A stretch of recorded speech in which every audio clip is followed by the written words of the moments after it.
নমস্কার সকলকে। আমি চন্দ্রিকা শর্মা।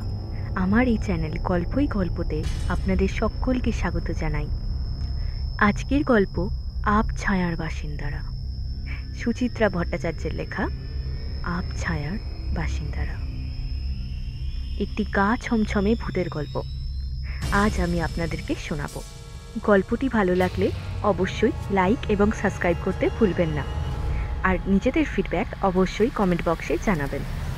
নির্ভীক বাবু কী করে একটি জায়গায় গিয়ে নিজের বিপদ ডেকে আনলেন, আজকে তাই নিয়ে গল্প। একটি গা ছমছমে ভূতের গল্প, যেটা নির্ভীক বাবু সেই জায়গায় যাওয়ার আগে কখনো ভাবেননি।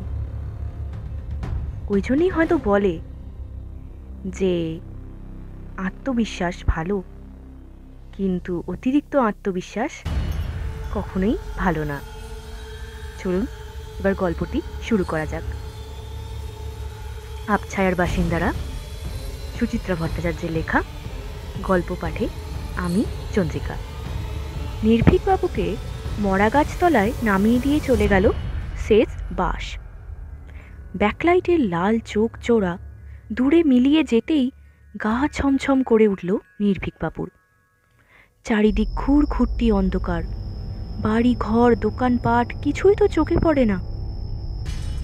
জেদের বসে এরকম একটা অচেনা অজানা জায়গায় রাতের বেলা চলে আসাটা কি বুদ্ধিমানের কাজ হলো?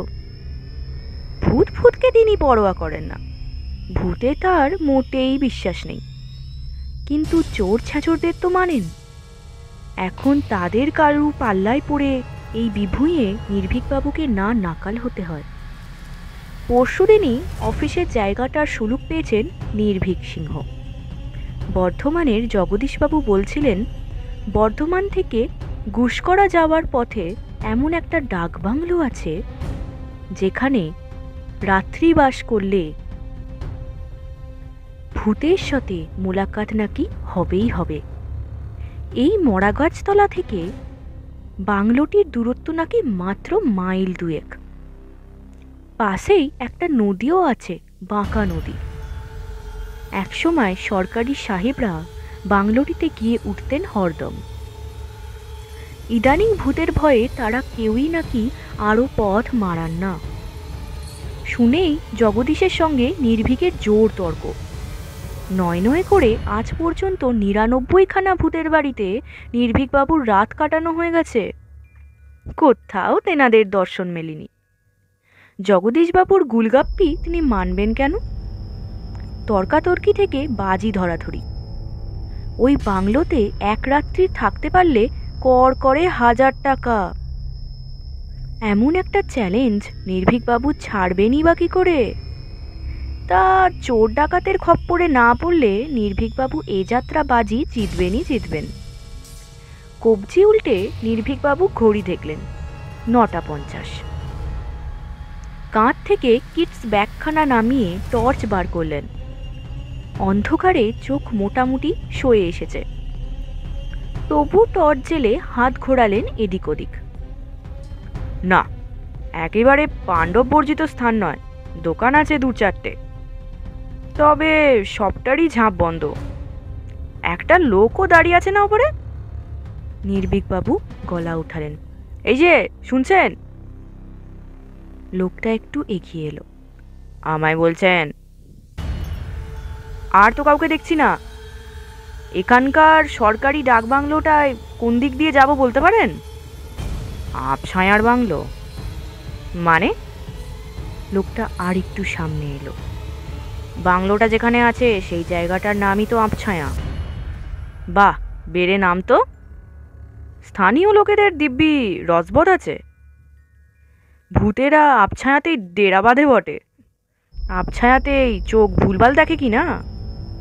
লোকটি আরও কাছে এসেছে, বলল, তা আবছায়ার বাংলোয় যেতে চান কেন, তা আবার এত রাতে? নির্ভীকবাবু গলা ঝাড়লেন, শুনলাম ওখানে নাকি ভূত টুত আছে। চর্মচক্ষে তাদের দেখব বলেই অধমের আজই আগমন। কথাটা সত্যি নাকি মশাই? না, স্রেফ রটনা। মানুষও ওরকম গুজব ছড়িয়ে মজা পায়। আমারও সেই রকমই অনুমান। নির্ভীকবাবু টর্চ জেলে লোকটিকে ভালো করে নিরীক্ষণ করলেন, তবে সরাসরি মুখে আলো ফেললেন না। পাছে লোকটা কিছু মনে করে। আন্দাজে মনে হলো সাদা ধুতি শার্ট পরা, লোকটার গালে খোঁচা খোঁচা দাড়ি, চোখ দুটো যেন গর্তে ঢোকা। বাতি নিভিয়ে জিজ্ঞেস করলেন, তা যাব কোন দিক দিয়ে, বাঁ দিক না ডান দিক? আগে ডাইনে, সরু পিচ রাস্তা, চলে যান, নাক বরাবর গেলেই পৌঁছে যাবেন। ধন্যবাদ দিয়ে এগোতে যাচ্ছিলেন নির্ভীকবাবু, কি ভেবে দাঁড়িয়ে পড়েছেন।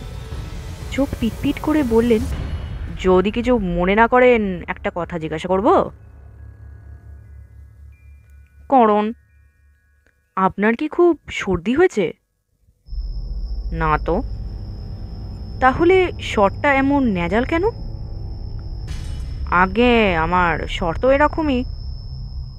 ও, আমি ভাবলাম বুঝি চোরা ঠান্ডা লেগেছে। যাই। কিডস ব্যাগের ফের কাঁধে তুলে নির্ভীকবাবু হাঁটা শুরু করলেন। যেতে যেতে ঘাড় ঘুরিয়ে দেখলেন একবার, লোকটা একই জায়গায় স্থির দাঁড়িয়ে এখনো। আপন মনে হেসে গলা ছেড়ে গান ধরলেন নির্ভীকবাবু হেঁড়ে গলায়। একটাই গান জানা আছে তার। যখনই মন বেশি খুশি খুশি লাগে, গলায় আপনি আপনি এসে যায় গানটা। করো বায়ু বয় বেগে চারিদিক ছাই মেঘে, ওগো নিয়ে নাও খানি বাইও। আজ এমন মধুর চৈত্রের রাত, মনোরম দক্ষিণা বাতাস বইছে, মাথার ওপর গাঢ় নীল আকাশ জুড়ে ফটফটে তারা, দুপাশের ঝোপে ঝাড়ে জোনাকি জ্বলছে আর নিচ্ছে, ঝিঝি পোকারা পর্যন্ত তার স্বরে গলা সাজছে। তিনি কি না চুপ থাকবেন? তবে হাইও হাইও অবধি অবশ্য পৌঁছাতে পারলেন না নির্ভীকবাবু। তার আগেই থমকাতে হলো। উল্টো মুখ থেকে সাইকেল রিক্সা আসছে। প্রথমে মনে হচ্ছিল যেন চালক নেই। পলকের জন্যে বুকটা ছ্যাঁত করে উঠেছিল।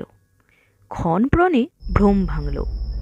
লুঙ্গি পরা, খালি গা, এক নিকষ কালো লোক আছে চালকের সিটে। লোকটার লুঙ্গিখানাও গাঢ় বর্ণের বলে হঠাৎ করে ঠাউর করা যায় না। নির্ভীকবাবুকে দেখে রিক্সা থেমেছে। নির্ভীকবাবু গলা খাঁকারি দিলেন, কি হে, যাবে নাকি? থপথপে সাদা দাঁতের পাটি অন্ধকারে ঝকঝক করে উঠল। কোথায় যাবেন গো কর্তা? আবছায়ার বাংলোয়, চেনো নিশ্চয়ই। কতবার কত সাহেবকে সেখানে নিয়ে গেছি। ওঠেন কর্তা, বসে পড়েন। রিকশায় উঠে গুছিয়ে বসলেন নির্ভীকবাবু। মুখ ঘুরিয়ে ফের চলতে শুরু করেছে রিকশা। জিভে কুলুপ এঁটে বসে থাকা নির্ভীকবাবুর ধাতে নেই। গল্প জুড়লেন লোকটার সাথে। তোমার নাম কি ভাই? আগে আমার আবার নাম, সেই কি আর বলার মতো? আহা, লজ্জা পাচ্ছ কেন? থাকো কোথায়? আগে আবছায়াতেই। তাই নাকি? তা এত রাতে ফাঁকা রিক্সা নিয়ে ওদিকে চলেছিলে কেন? সে যদি বলেন কর্তা, আমি তো রাতেই রিক্সা নিয়ে বেরোই, যদি কারোর কোনো দরকার হয়। যেমন ধরুন, আজ আপনার সেবায় লাগতে পারলাম। বাহ, কথার বাহার আছে তো। অথচ মধ্যরাতে এই লোকটাকে দেখেই হয়তো ভূতে বিশ্বাসী লোকেরা মনগড়া আতঙ্কে থরহরি কম্পমান হবে। ভাগ্যিস ভয় শব্দটা নির্ভীকবাবুর অভিধানে নেই। থাকলে দিব্যি এমন হাওয়া খেতে খেতে ভূতের বাড়ি দেখতে যেতে পারতেন কি? আবার খরবায়ু ধরবেন কিনা ভাবছেন। চালকের প্রশ্ন কানে এলো নির্ভীকবাবুর। তা কর্তা, আবছায়ার বাংলোয় আপনার কি কাজ? এমনি যাচ্ছি গো, শুনলাম ভূতের বাড়ি।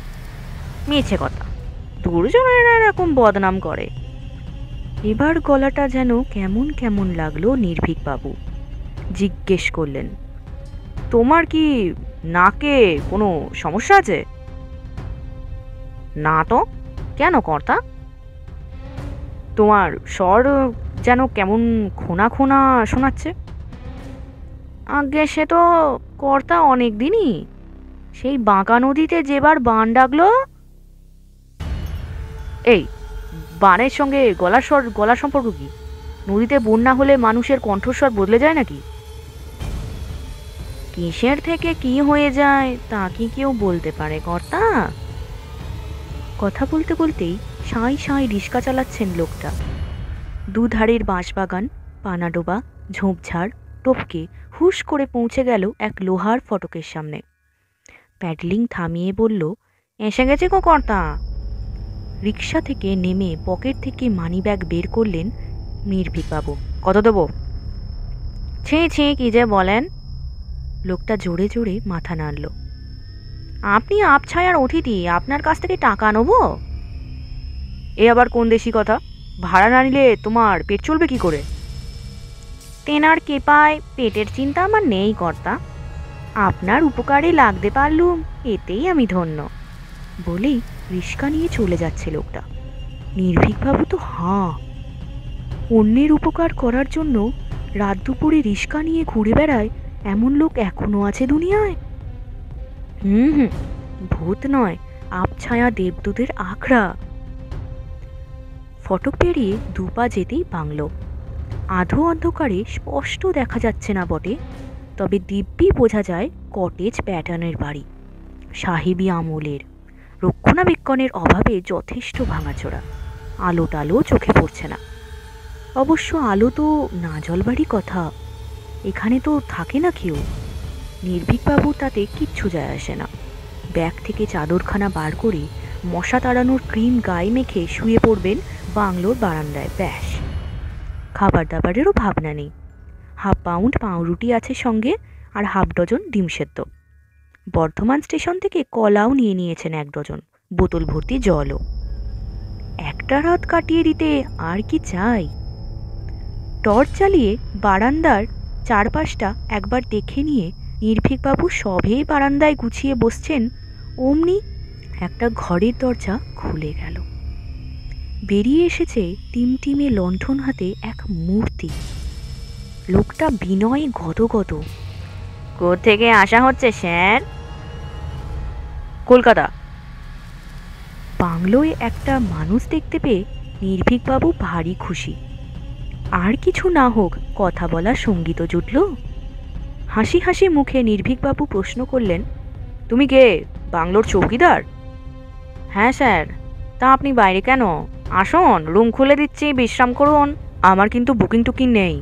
কিছু লাগবে না। কতদিন পর আপনার মতো একজনের পায়ের ধুলো পড়লো, এই না ঢের। লণ্ঠন হাতে বারান্দার অন্য প্রান্তে গিয়ে একখানা ঘর খুলে দিল চৌকিদার। ছায়া ছায়া আলোয় নির্ভীকবাবু দেখলেন ভারী চমৎকার বন্দোবস্ত। বিছানা, মশারি, চেয়ার টেবিল, আলমারি, আয়না সবই তো মজুদ। এবং বড় সড়ো ঘরটি রীতিমতো পরিষ্কার পরিচ্ছন্ন। মেঝে লণ্ঠনটা নামিয়ে চৌকিদার হাত কচলাচ্ছে। কিছু খাবেন তো স্যার? তোমায় কষ্ট করতে হবে না, আমার সঙ্গে খাবার আছে। তা বললে কি হয় স্যার? অধম আপনাকে রেঁধে খাওয়ানোর সুযোগ পাবে না। কিন্তু কি বানাবে তুমি এত রাতে?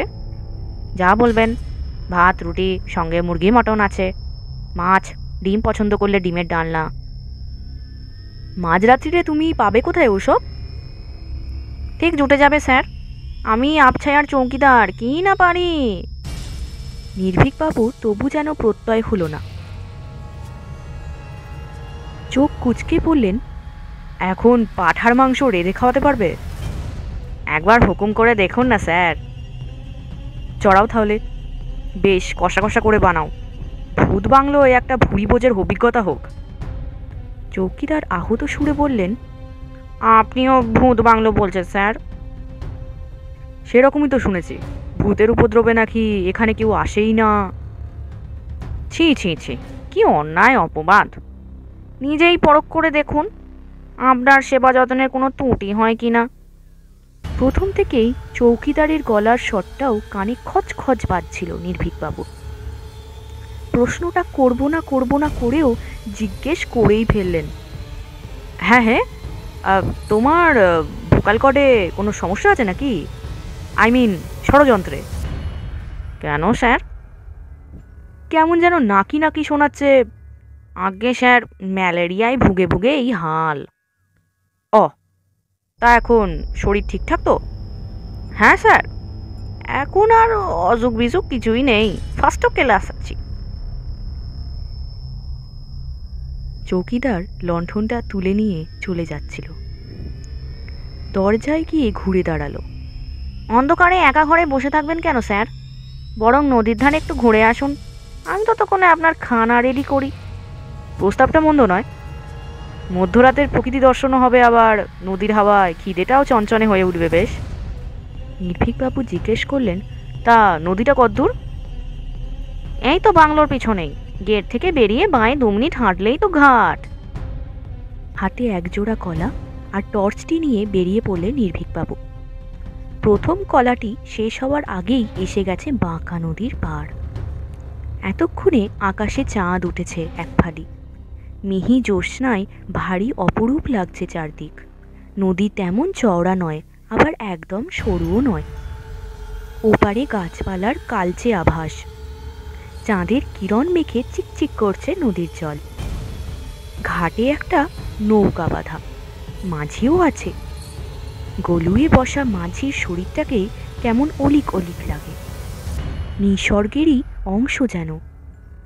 নির্ভীকবাবুকে দেখে শরীরটা নড়ে চড়ে উঠল। ওপারে যাবেন নাকি বাবু? না। নির্ভীকবাবু গলা উঠালেন। তুমি কি এখনো যাত্রীর অপেক্ষায় বসে? যদি কেউ যায়।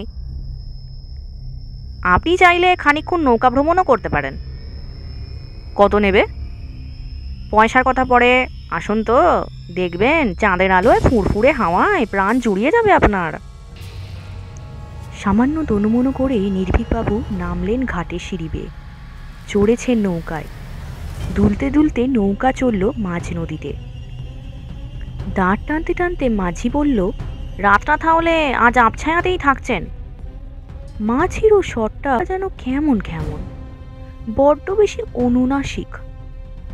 তবে নির্ভীকবাবু এই নিয়ে আর কোনো প্রশ্নে গেলেন না। সম্ভবত আবছায়ার বাসিন্দাদের গলা এরকমই, মিছিমিছি একটা ফালতু কারণ শুনে লাভ কি।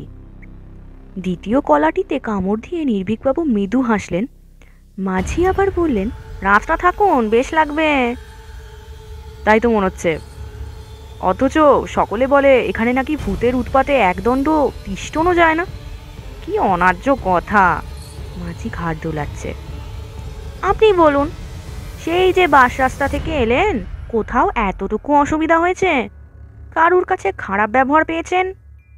সেই কত বছর আগে বাঁশের তলায় চাপা পড়ে মারা গেছে হাড়ুদা, সে আপনাকে ঠিকঠাক রাস্তা বাতলে দিল। বন্যায় ঘরবাড়ি ডুবে 14 বছর আগে ফৌত হয়ে গেছে করিম ভাই, কেমন সে দিব্যি আপনাকে রিক্সা করে পৌঁছে দিল বাংলোয়। ম্যালেরিয়ায় ভুগে ভুগে গোপাল চৌকিদার কতকাল আগে তক্কা পেয়েছে, এখন সে আপনার জন্য মাংস রাখছে। তারপর ধরুন গিয়ে আমি। নির্ভীকবাবুর কপালে ভাঁজ পড়ল। এই এই, তুমি কি আমাকে ভূতের ভয় দেখাচ্ছ? বালাই ষাট, ভয় দেখানোর মতলব থাকলে কি আমি কি আপনাকে নৌকায় চড়িয়ে হাওয়া খাওয়াতাম? কখন আপনার গলা টিপে ধরতাম, এইভাবে, ঠিক এইভাবে। বলার সঙ্গে সঙ্গে মাঝির একখানা হাত তড়াক করে লগির মতো এগিয়ে আসছে। প্রায় 5 হাত তফাতে বসে থাকা নির্ভীকবাবুর গলায় মুহূর্তে বরফ শীতল আঙুলের ছোঁয়া। পরক্ষণেই হাত অবশ্য ফিরে গেছে স্বস্থানে। নির্বিকার হাসছে মাঝি। বলুন বাবু, আমরা কেউ আপনাকে এভাবে ভয় দেখিয়েছি? আজকাল আর রাতের বেলা মরাগাছতলার বাসস্টপে হারু মণ্ডলকে দেখা যায় না। তার জায়গায় দাঁড়িয়ে থাকেন নির্ভীক সিংহ স্বয়ং। কুৎসিত কখনো কোনো যাত্রী বাস থেকে নামলে নাকি নাকি সুরে তার কানের কাছে ঘ্যান ঘ্যান করেন, আবছায়া যাবেন ভাই, আবছায়া, সেখানে কোনো ভূত নেই, বিশ্বাস করুন। আর এখানেই আমাদের এই গা ছমছমে ভূতের গল্পটি শেষ হলো। সত্যি নির্ভীক বাবুর সাথে একটা অদ্ভুত রকমের ঘটনা ঘটলো। নির্ভীক বাবু যদি আগে জানতো তাহলে কি কখনো সেখানে যেত? তাহলে আজকের গল্পটি ভালো লাগলে অবশ্যই একটি লাইক এবং সাবস্ক্রাইব করতে আমাদের চ্যানেলকে ভুলবেন না। পরের দিন আবারও আপনাদের জন্য একটি নতুন রোমাঞ্চকর গল্প নিয়ে আসবো। আজকের মতো চলি, সবাই ভালো থাকবেন।